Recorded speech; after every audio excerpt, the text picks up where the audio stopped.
In this video, we will show you how to track change in Google Docs.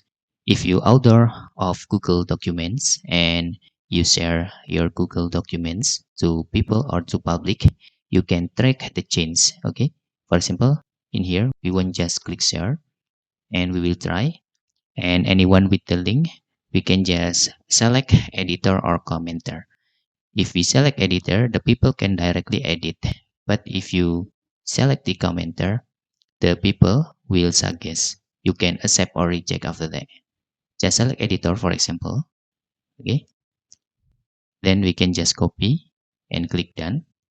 After that, we can reopen our Google Documents to another web browser, for example. Okay, we will open in Microsoft Edge. Just, just open the Google Documents. And for example, in here, we just try to change the color of the font like that. Okay.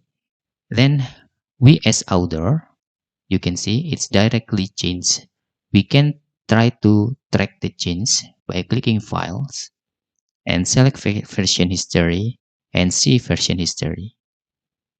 You can see if the people have logged in, it will appear the email, okay, or the name. But because we don't log in as anonymous, so in here just anonymous user. Okay. And that's all tutorial how to track the change in Google Docs or Google Documents. Okay, if you have any questions, you can fill in the forms comment below, and thanks for watching.